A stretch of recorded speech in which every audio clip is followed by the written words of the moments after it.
passing in the more when the lights were on, it was more spinning in the daytime. But still, I feel like it's a good total to chase on, and we have to play positive cricket and with positive intent. I feel like it's a good total to chase.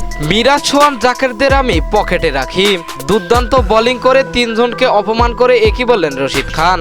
দর্শক বিস্তারিত জানতে ভিডিওটি না টেনে একেবারেই সম্পূর্ণ দেখতে থাকুন। বাংলাদেশ আফগানিস্তানের ওডিআই সিরিজে দুর্দান্ত খেলছে আফগানিস্তান। আফগানিস্তানের তারকা রশিদ খান আবারও আগুন ধরালেন বল হাতে। বাংলাদেশের বিপক্ষে নিজের শেষ ওভারে তুলে নিলেন গুরুত্বপূর্ণ উইকেট নুরুল হাসানকে। এর আগেই ফিরিয়েছেন মেহেদী হাসান মিরাজ ও জাকের আলীকে। তার গুগলি চোখে দেখলো না বাংলাদেশের ব্যাটিং ভরসার তিন ব্যাটসম্যান জাকের, সোহান, মিরাজ তিনজনকেই সাজঘরে ফেরালেন এক রশিদ খান। পুরো 10 ওভারের স্পেলে মাত্র 38 রান দিয়ে নিয়েছেন 3 উইকেট। এতে তিনি বিশ্ব রেকর্ড করেছেন রশিদ খান।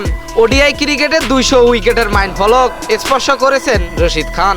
তবে আলোচনার কেন্দ্রবিন্দু হয়ে উঠেছে ম্যাচ শেষে রশিদ খানের মন্তব্য।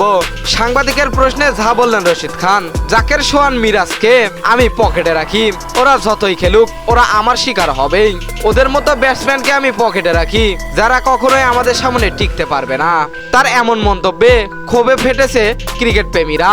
বাংলাদেশি সমর্থকরা বলছেন এমন কথার জবাব আমরা মাঠেই দিব। তো দর্শক, আপনাদের কি মনে হয় রশিদের এমন কথার জবাব কি বাংলাদেশ পারবে মাঠে দিতে? কি মনে হয় আপনাদের?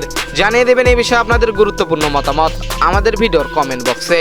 আর এতক্ষণ আমাদের সঙ্গে থাকার জন্য অসংখ্য ধন্যবাদ।